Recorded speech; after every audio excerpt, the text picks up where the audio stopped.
جنوبی پنجاب میں اسموگ اور فضائی آلودگی سے پریشان شہریوں کے لیے خوشخبری۔ محکمہ موسمیات نے 30 دسمبر سے 2 جنوری کے دوران بارش کی نوید سنا دی۔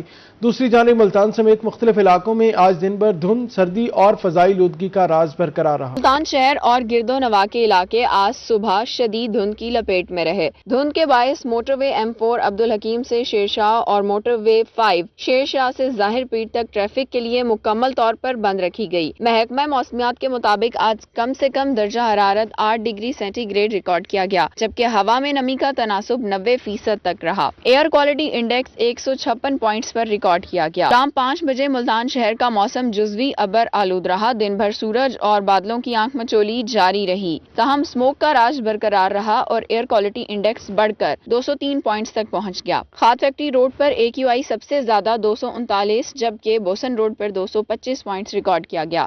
شام کے وقت درجہ حرارت 21 ڈگری سینٹی گریڈ رہا۔ محکمہ موسمیات کے مطابق رات کے وقت درجہ حرارت میں کمی کے باعث دھند کی شدت مزید بڑھ سکتی ہے۔ آئندہ 24 گھنٹوں کے دوران مطلع جزوی ابر آلود رہنے کا امکان ہے۔ 30 دسمبر سے 2 جنوری کے دوران خطے میں مغربی ہواؤں کا ایک نیا سلسلہ داخل ہوگا، جس کے باعث بارشوں کا امکان ہے۔ کیمرہ ٹیم کے ہمراہ سہیرہ طارق، روہی ملتان۔ میار خان میں چینی کی قیمت میں مسلسل کمی کا سلسلہ جاری، 5 روپے سستی ہو کر 140 روپے کلو فروخت ہونے لگی۔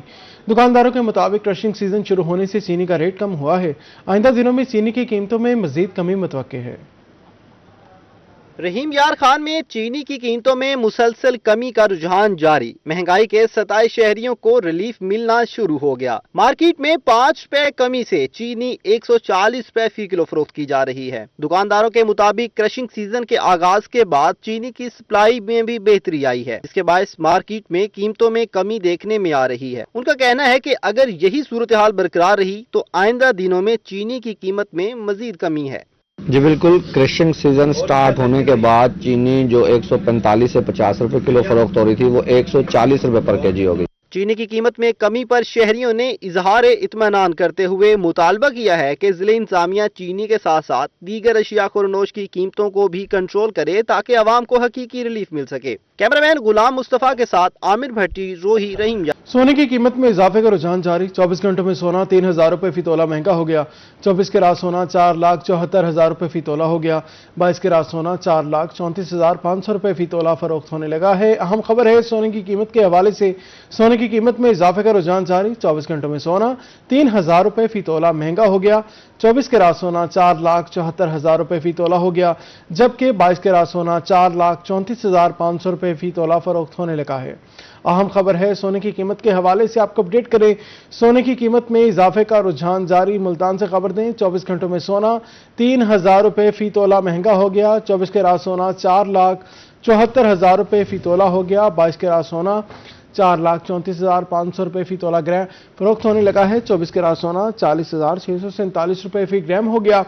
22 کے رات سونا 37,260 روپے فی گرام فروخت ہونے لگا ہے۔ اہم خبر ہے سونے کی قیمت میں اضافے کا رجحان جاری، 24 گھنٹوں میں سونا 3,000 روپے فی تولہ مہنگا ہو گیا۔ 24 کے رات سونا 4,74,000 روپے فی تولہ ہو گیا، جبکہ 22 کے رات سونا 4,34,500 روپے فی تولہ فروخت ہونے لگا ہے۔ اپڈیٹ کریں سونے کی قیمت کے حوالے سے، سونے کی قیمت میں اضافے کا رجحان جاری۔ ملتان میں 24 گھنٹوں میں سونا 3,000 روپے فی تولہ مہنگا ہو گیا۔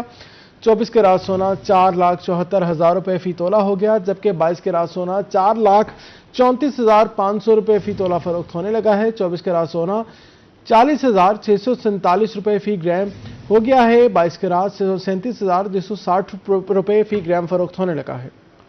سونے کی قیمت میں اضافے کا رجحان جاری، 24 گھنٹوں میں سونا 3,000 روپے فی تولہ مہنگا ہو گیا۔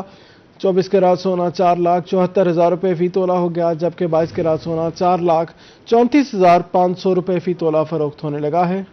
بہاولپور میں کپاس کے کاشتکاروں کے لیے اچھی خبر، محکمہ زراعت نے بہاولپور میں کاٹن ویلی بنانے کا اعلان کر دیا۔ کسانوں کو ایک بار پھر کپاس کی پیداوار بڑھانے کی طرف راغب کیا جائے گا۔ بہاولپور ڈویژن کی پنجاب کی تقریباً 50% کپاس پیدا کرتا ہے، لیکن اس ریجن میں کافی عرصے سے کسانوں نے کپاس کی بجائے دیگر فصلیں خاص طور پر گنا کاشت کرنا شروع کر دیا تھا۔ اس بات کو محسوس کرتے ہوئے حکومت پنجاب نے کسانوں کو دوبارہ کپاس کاشت کرنے کی طرف راغب کرنے کا فیصلہ کیا اور کاشتکاروں کو بے شمار فوائد دینے اور کاٹن ویلی بنانے کا اعلان کیا ہے۔